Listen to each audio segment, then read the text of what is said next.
श्री परमात्मने नमः।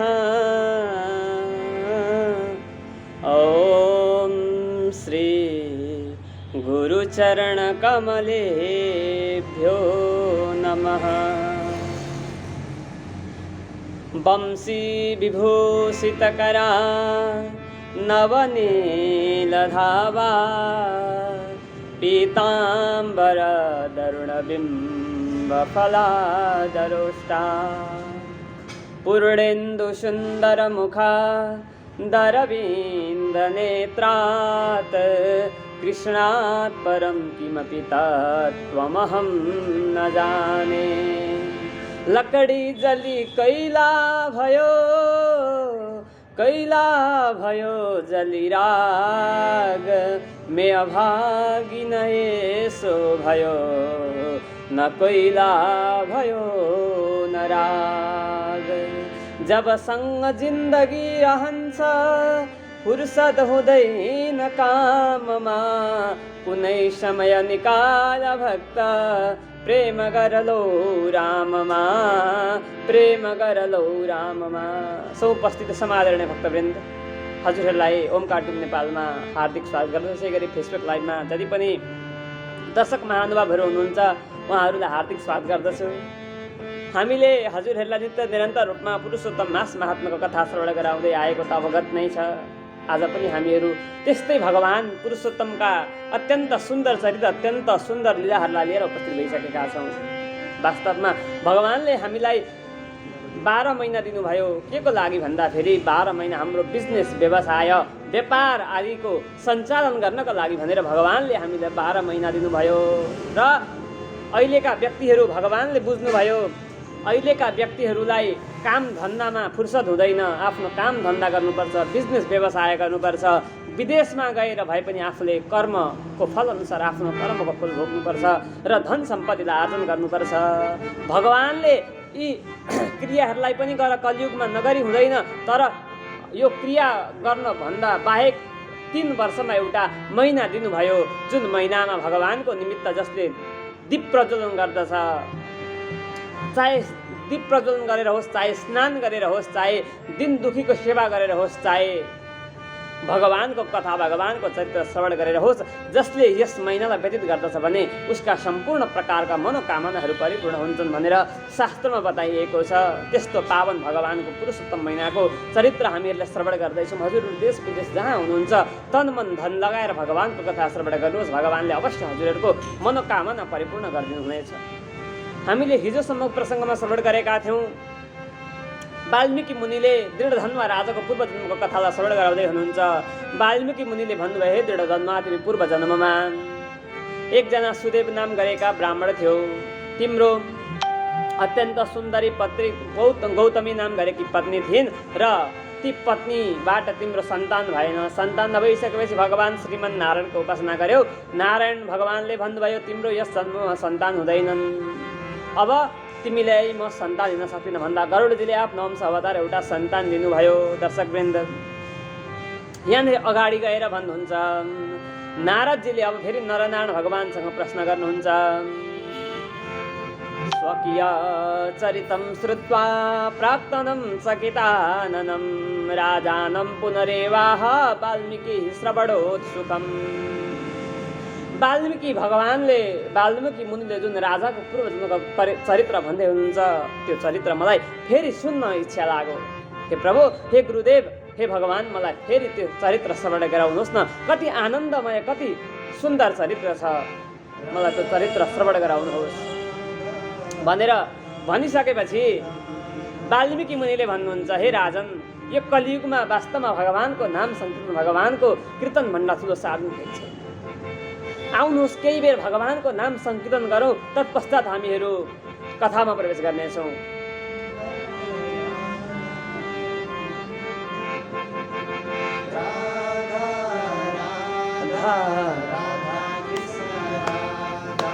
राधा राधा राधा कृष्ण राधा,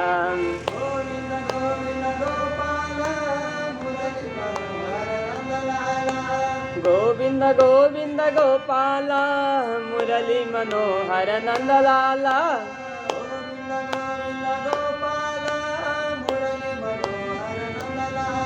हे गोविंद गोविंद गोपाल मुरली मनोहर नंदलाल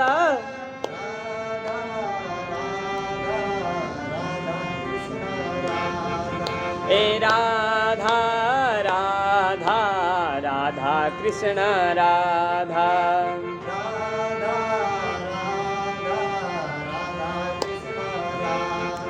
हे राधा राधा राधा कृष्ण राधा हो। वास्तवमा भगवानको नाम सङ्कीर्तन भगवानको कीर्तनभन्दा कलिगमा यो ठुलो साधना केही छैन। वास्तवमा भगवानको नाम सङ्कीर्तनद्वारा नै हामीले यो मनलाई एकत्रित गर्नुपर्दछ। यसरी भगवानको नाम सङ्कीर्तन गरिसकेपछि अब कथालाई अगाडि बढाउनुहुन्छ। यता जो एकजना मुनिवर आउनुभएको थियो, उहाँले भनिदिनु भयो, हे राजन तिम्रो छोरा, हे बाबु, हे सुदेव, तिम्रो छोराको सम्पूर्ण भविष्य त ठिकै छ, तर तिम्रो छोराको एउटा अवगुण रहेछ। अवगुण पनि होइन, तिम्रो छोराको एउटा ठुलो आपत रहेछ। यो कुनै दिन जलाशयमा डुबेर यसको मृत्यु हुनेछ भनेर भन्नुभएको थियो। त्यो खबर सुनिसकेपछि आज अत्यन्त दुखित भए। सुदेव नाम गरेका ब्राह्मण अत्यन्त दुखित भए। अत्यन्त दुखित भएर आफ्नो पत्नीको साथमा रोएर बसिरहेका थिए। पत्नीले सम्झाइन्, हे पतिदेव, यसरी नरुनुहोस्, भगवानको उपासना गरौँ। अब उनै भगवानले हाम्रो जति पनि जुन नराम्रो ग्रह दोषहरू छन् ती भगवानले निवृत्त गरिदिनुहुन्छ। यसै कारणले गर्दा भगवानको भजन गरौँ भनेर वनमा गएर भगवानको भजन गर्न लाग्नुभयो। वाल्मीकि मुनि भन्नुहुन्छ, इतिता शीतला वाचः समाकर्ण्य प्रिया मुखात् सुदेवो धैर्यमालभ्य हरौ चिन्तमधारयेत्। आज त्यो आफ्नो पत्नीको सुन्दर बाणीलाई सुनेर आज जो सुदेव नाम गरेका ब्राह्मण थिए, सुदेव नाम गरेका ब्राह्मण अब वनमा गएर भगवानको उपासना, भगवानको आराधना गरेर बस्न लागे। अब गएर भगवानको उपासना, भगवानको व्रत, भगवानको आराधना गरेर वनमा गएर बस्न लागे। वनमा गएर बसिरहेका थिए। दर्शकवृन्द, यहाँनिर भन्नुहुन्छ, जले क्रीडां मुहुः कुर्वन् ग्रीष्मो मोदमुपाययो एवं सर्वेषु बालेषु क्रीडत्सु प्रेम निर्भरम्। उता माता पिता गएर वनमा बसेर भगवानको भजन गर्न लाग्नुभयो। यतादि जो सुखदेव नाम गरेका ब्राह्मण थिए, ब्राह्मण पुत्र थिए, ती पुत्र आफ्नो साथीहरूका साथमा जलाशयमा क्रीडा गर्नका लागि भनेर गए। नोदितस्तत्र नियम्य श्वास नोदितस्तत्र नियम्य श्वास समात्मन वञ्चयन्नात्मन सखिन्। जलाशयमा गएर पौडी खेल्न लागे। पौडी खेल्दाखेरि हामीहरू सानामा गएर पौडी खेल्थ्यौँ नि, हामीहरू पनि सानामा गएर आफ्नो नाकलाई थुनेर त्यो जलभित्र हामी डुब्ने क्रीडा गर्दछौँ। हो, बालकहरूले त्यस्तै क्रीडा गर्न लागे। ती सुखदेव नाम गरेका ब्राह्मण पुत्रले पनि त्यस्तै प्रकारले जलाशयमा गएर क्रीडा गर्न लागे। जब जलाशयमा एक अर्काले पानीलाई छेपाछेप गर्ने र एक अर्काले कसरी एक अर्काबाट लुक्ने भनेर जलाशयभित्र उनीहरू पौडिँदै हराउन थाले। अनायासै जो सुखदेव नाम गरेका ब्राह्मण पुत्र थिए, ती ब्राह्मण पुत्र डुब्दै पानीमा गए। जब डुब्दै परसम्म पुगेका थिए, परसम्म पुगिसकेपछि उनी पानीभित्रै विलीन भए। यहाँनिर भन्नुहुन्छ,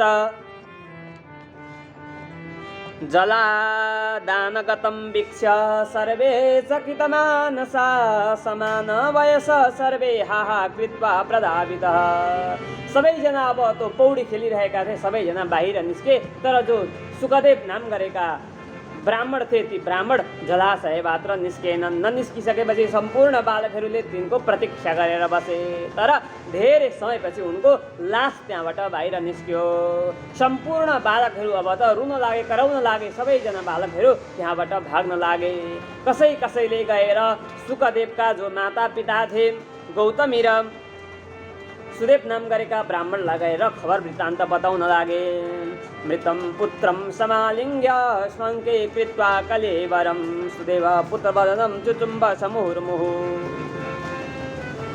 आज बालकहरूले गएर गौतमी मातालाई भन्नुभयो, हे माता, हजुरको पुत्र त पानीमा डुबेर मर्यो, हजुरको पुत्रको पानीमा डुबेर देहान्त भयो भनेर भन्नुभयो। यस्तो भनिसकेपछि ती मातालाई कति असह्य पीडा भयो होला। हेर्नुहोस् त, जुन सन्तानको लागि भनेर माताले सर्वस्व त्यागेकी थिइन्, भगवानको भजन गरेर बसेका थिइन्। आज ती माताको पुत्रको देहान्त भएको छ। आज कति दुःख भयो होला, ती मातालाई कति पीडा भयो होला। हजुर जो माता हुनुहुन्छ उहाँहरूले आफै विचार गर्नुहोस्, आज ती मातालाई कति असह्य पीडा भयो।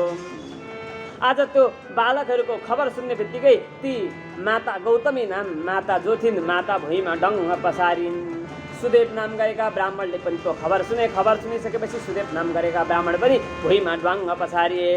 मृतम पुत्रम समालिङ्ग्य स्वाङ्के कृत्वा कलेवरम। त्यसपछि ती ब्राह्मणी वनको बाटोबाट खाली घोडा हिँड्दै हिँड्दै आफ्नो पुत्रको लास भए ठाउँमा पुगे। वनको बाटो विचार गर्नुहोस्, तल गोडामा चप्पल छैन, कति काँडा बिजो होला, कति कष्ट भयो होला। ती सम्पूर्ण कष्टलाई भुलेर आज आफ्नो छोराको त्यो मृत शरीरलाई आफ्नो काखमा राखेर सुदेव ब्राह्मणले अत्यन्त विलाप गर्न लागे। सुदेव ब्राह्मण भन्छन्, हे बाबु, तिमी हामीलाई छोडेर कहाँ गयो बाबु? वदपुत्र शुभं वाणीं मम शोक विनाशिनीं शीतलां ललितां वत्स मनसो मोदमा वद। हे बाबु उठ न, हे छोरा उठ। बाबु, तिमी हामीलाई छोडेर कहाँ गएको? तिम्रो सुन्दर बाणीहरू हामी सुन्न खोजिरहेका छौँ।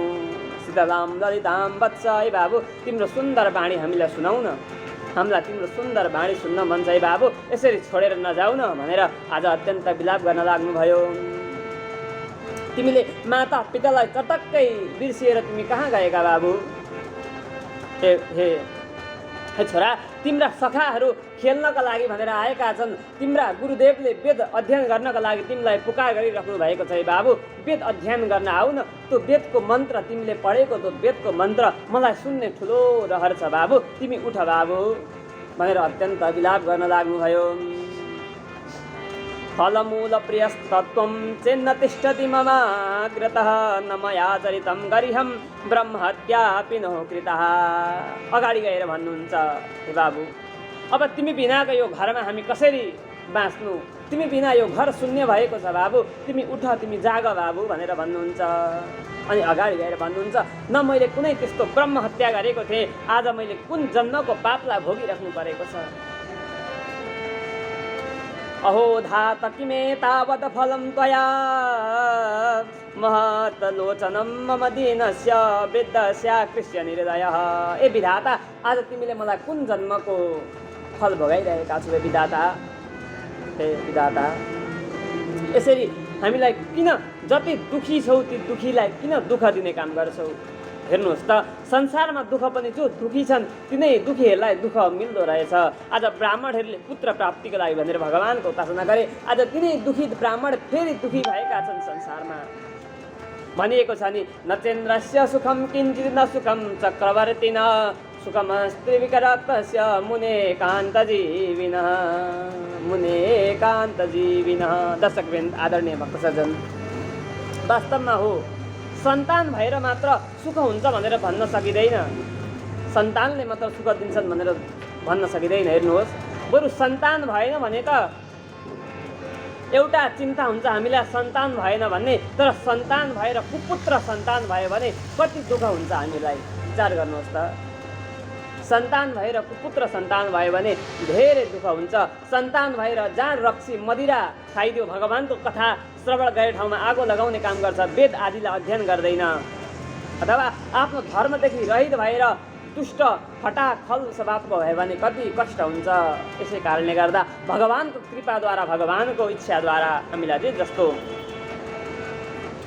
प्राप्त भएको छ त्यसैमा हामीले गर्व गर्नुपर्छ। भक्तसज्जन, अगाडि गएर भन्नुहुन्छ, पुत्राहं सौधयाम्यद्य पुत्रं प्रकृति सुन्दरं रक्षेतवाननं पुत्रपुरो चारु सुलोचनम। हे बाबु, हे बाबु उठ, तिमी हामीलाई छोडेर कहाँ गएका बाबु? हामीलाई कति असह्य पीडा भइरहेको छ तिमी बिना भनेर अत्यन्त विलाप गर्न लाग्नुभयो दर्शकवृन्द। त्यसपछि यहाँनिर भन्नुहुन्छ, आकाशबाट पनि पानीबाट मेघ अत्यन्त गर्जना गरेर आकाशबाट पानी बर्सिन लाग्यो। मन्येषु धन्यम किल कौसलेन्द्रम यकाननं दाशरथो प्रयाते। यहाँनिर आएर भन्नुहुन्छ म ती दशरथलाई धन्यवाद दिन्छु, ती दशरथले कसरी भगवानको विरहमा सहेर आफ्नो प्राणलाई त्यागे। दशरथ ती दशरथ धन्य छन्, तर हामी त सक्दैनौँ बाबु, तिमीलाई बिर्सेर हामी यो भवसागरमा खस्न सक्दैनौँ बाबु, तिमी उठ भनेर अत्यन्त विलाप गर्न लागे। अगाडि गएर भन्नुहुन्छ हे रथाङ्ग पाण्डे, हे गोपीश, हे प्रभु, हे भूतादि, हे भूतहरूका नाथ प्रभु, हजुर उठी बक्स्योस्। हे प्रभु, म बाहेक कोही पनि अर्फी सरु हुने छैनन्, असले जसले देवकीका पुत्रहरूलाई पनि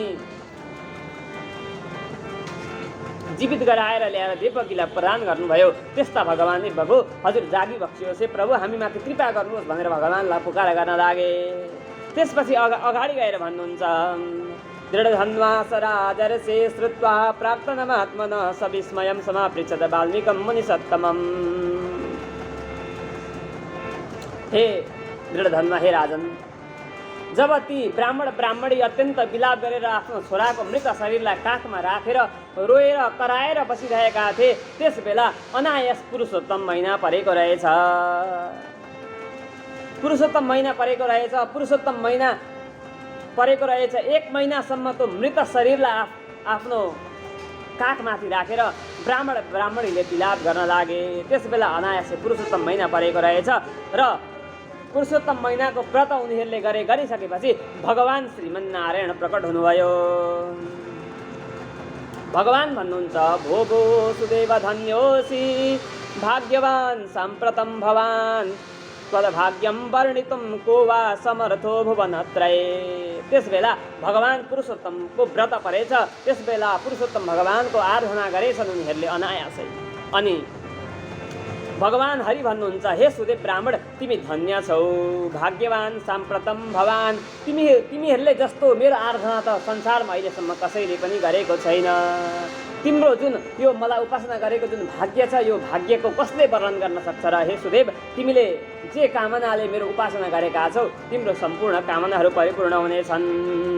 वरं वराय भद्रं त्वं यस्ते मनसि वाञ्छितं। हे ब्राह्मण, अब तिमी चिन्ता नलेऊ, अब यो तिम्रो जुन मृत शरीरको पुत्र छ, यो पुत्र पनि जाग्ने छ, यो पुत्र पनि अब जीवित हुनेछ, तिमीले यसमा शोक नगर बाबु। तिमीलाई म एउटा उपाख्यान सुनाउँछु। अघि पूर्वकालमा एकजना धनु नाम गरेको ऋषि हुनुहुन्थ्यो। पुरा मुनीश्वर कश्चित् धनुर्नाम महामना पश्यन् पुत्रादि निर्दग्धान् लोकान् दीनमनाभूत्। अघि पराकालमा एकजना धनु नाम गरेको महान तपस्वी ऋषि हुनुहुन्थ्यो। उहाँले भगवानको उपासना गर्नुभयो, देवताहरूको उपासना गर्नुभयो, अनि देवताहरू प्रसन्न भएर भने हे धनु मुनि, हजुरले किन हाम्रो उपासना गर्नुभयो भन्नुहोस्, के वर माग्नुहुन्छ भन्दा ती धनु मुनिले भन्नुभयो हे देवताहरू, यदि हजुरहरू मेरो व्रतदेखि मेरो अनुष्ठानदेखि प्रसन्न हुनुहुन्छ भने मलाई यस्तो पुत्र दिनुहोस् जुन पुत्रको कहिले पनि मृत्यु नहोस् भनेर ती धनु मुनिले आज देवताहरूसँग प्रार्थना गर्न लागे। तब देवताहरूले भन्नुभयो हे धनुमुनि, यो संसारमा जति पनि मनुष्यहरूको जन्म भएको छ तिनीहरूले अवश्य एक दिन मर्नुपर्छ। हामीले त एक दिन मर्नुपर्छ भनेदेखि स्वयं ब्रह्माजीले त एक दिन मर्नुपर्छ अथवा यो संसारलाई त्याग्नुपर्छ भनेदेखि हजुरलाई हामी त्यस्तो वरदान दिन सक्दैनौँ। हजुर अरू नै केही वरदान मागिबक्स्योस् भन्दा फेरि ती धनु ऋषिले एउटा पर्वतलाई देखाउँदै भन्नुभयो हे देवता हो, असो महान गिरी यावत् तावद्दायो विषायताम। एउटा पर्वतलाई देखाउँदै भन्नुभयो यो पर्वतको जति उचाइ छ, यो पर्वत जबसम्म रहन्छ तबसम्म मेरो यस्तो पुत्र बाँच्ने खालको एउटा पुत्र दिनुहोस्। भनिसकेपछि देवताहरूले तथास्तु भन्नुभयो र देवताहरू अन्तर्धान हुनुभयो। समय बित्दै गयो, ती धनु नाम गरेको मुनिको पनि एउटा सुन्दर पुत्रको जन्म भयो। निमित्तायुर्बलोन्मत्तो ब्राह्मणा नवमन्यते कदाचिन् महिषो नाम मुनि परमकोपनः। त्यो धनु मुनिको पनि एउटा सन्तान प्राप्त भयो। दर्शकवृन्द, दुष्ट स्वभावको त्यो छोरो भयो। अत्यन्त दुःख दिन लाग्यो। मुनिहरूले तपस्या गर्नुहुन्थ्यो, त्यो तपस्यालाई भङ्ग गर्ने काम, गाउँमा कुनै सोझा बालकहरूलाई देख्यो भने नदीमा टिपेर फालिदिने त्यस्तो खराब कर्म गर्न लाग्यो। आज त्यो आफ्नो छोराको कृत्य देखेर ती धनुमुनि पनि अत्यन्त चिन्तित भए। एक समयको कुरा हो, एकजना महिष नाम गरेको मुनि हुनुहुन्थ्यो जो भगवानको परम भक्त हुनुहुन्थ्यो। उहाँले एक दिन आफ्नो भगवान इष्ट देवता शालिग्रामको सेवा गर्नुभयो। शालिग्रामको सेवा गरेर चन्दन लगाइदिनु भयो। चन्दन लगाइदिइसकेपछि सुन्दर सिंहासन बनाएर भगवानलाई राखेर स्तुति गर्दै हुन्थ्यो। त्यसै बेला धनुमुनिको छोरोले आएर त्यो शालिग्रामलाई टिपेर समुद्रमा फ्यालिदियो।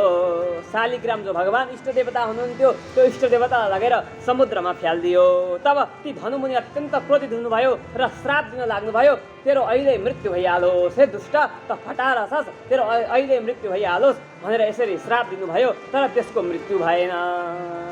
नमृतं पुत्रमा लक्ष्य दद्यो मनसि कारणम् इति चिन्ता परेणासु निश्वास प्रकटीकृतः। त्यो जुन धनुमुनिको पुत्र थियो त्यसको आयु जबसम्म त्यो एउटा पर्वत चकनाचुर नहुन्जेलसम्म त्यसको आयु थियो। यसै कारणले गर्दा आज त्यसको मृत्यु भएन। मृत्यु नभइसकेपछि ती मुनिले विचार गर्नुभयो यसको किन मृत्यु भएन भन्दा यस्तो कुरो रहेछ भनेर उहाँले अत्यन्त चिन्तित व्यक्त गर्दै हुनुहुन्थ्यो। उहाँको श्वासबाट केही रागाहरू प्रकट भए। ती रागाहरू प्रकट भएर त्यो जुन पर्वत थियो त्यो पर्वतलाई आफ्नो सिङले हानेर त्यो सम्पूर्ण पर्वतलाई चूर्ण पारिदिए। जब त्यो पर्वत समाप्ति भयो धनुमुनिको छोरा पनि समाप्त भयो। धनु शर्माति दुखेन विललाप मुहुर्मुहु विलप्या बहुधा विप्रो गृह्य पुत्र कलेवरम। ती धनु शर्मा नाम गरेका ब्राह्मण पनि अत्यन्त दुखित भए। अत्यन्त दुखित भएर आफ्नो छोरालाई आफ्नो काखमा राखेर रुँदै उनले पनि प्राणलाई देहान्त गरे, अर्थात् उनको अधोगति भयो। यसै कारणले गर्दा उद्धम गच्छन्ति सत्त्वष्टा मध्ये तिष्ठन्ति राजसा जगन्य गुणवृत्तिस्था अधो गच्छन्ति तामसः भनेर भनिएको छ नि। आज धनु ऋषिको पुत्रको पनि देहान्त भयो, धनु ऋषिको पनि देहान्त भयो। यहाँ भगवान भन्नुहुन्छ, हे दृढधनुमा भगवानले त्यसपछि ती सुदेव नाम गरेका ब्राह्मणलाई भन्नुभयो, हे ब्राह्मण, अब तिमीले पुरुषोत्तम भगवानको व्रतको प्रभावले गर्दा अर्को जन्ममा तिमी दृढधनुमा नाम गरेका राजा भएर जन्मिनेछौ। त्यस बेला तिम्रो गुणसुन्दरी नाम गरेकी सुन्दर पत्नी हुनेछिन् र तिम्रा परिवार तिमीले अनेक प्रकारको धन धान्यले ऐश्वर्यले युक्त भएर आफ्नो राज्यलाई भोग गर्नेछौ। त्यस बेला जब तिमी यो संसारमा भुलिरहेका हुनेछौ, संसारमा हामी आएका हामी हरि नाम जप्न प्रभुजी गर्भेदेखि कपाल गरेर भन्ने भजन छ नि। हामी भगवानको भजन भगवानको चिन्तन गर्नका लागि भनेर यो संसारमा आएका थियौँ। जब यो संसारमा तिमीले भुल्नेछौ, मलाई भुल्नेछौ, त्यस बेला तिम्रो यो जुन छोरो छ सुकदेव यही एउटा सुँगो भएर आएर तिमीलाई शिक्षा दिनेछ। तिमीलाई भन्नेछ, हे राजन, तिमीले यो धरातलमा यत्रो सम्पत्ति आर्जन गरेका छौ, गाडी घोडा बङ्गला पाएका छौ, तब किन भगवानको भजन गर्दैनौ भनेर तिमीलाई शिक्षा दिनको लागि यही पुत्र आएर तिमीलाई शिक्षा दिनेछ भनेर भगवानले भन्नुभयो।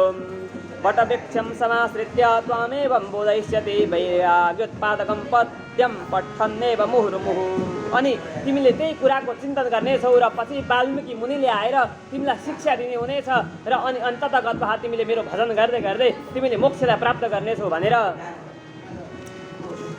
भगवानले भन्नुभएको पूर्व जन्मको वृत्तान्त आज दृढधनुमा राजालाई भन्दै हुनुहुन्छ वाल्मीकि मुनि। ननाम सुखदेवोऽपि श्रीहरिं पितरौ चतौ गरुडोऽप्यति संहृष्टं दृष्ट्वा ससु व्यपीत गरुडोऽप्यति संहृष्टस्त्वं दृष्ट्वा ससुतं द्विजम्।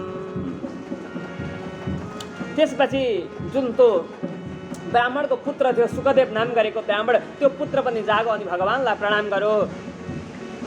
अनि त्यसपछि भगवान आफ्नो धामतर्फ जानुभयो भनेर यहाँसम्मको कथा वाचन गरे। दर्शकवृन्द, हजुरहरूलाई आज मैले पुरुषोत्तम मास महात्म्यको 17 र 18 अध्यायको कथा श्रवण गराइसकेको छु। अब फेरि म हजुरहरूलाई भोलि 19 र 20 अध्यायको कथालाई लिएर उपस्थित हुने नै छु।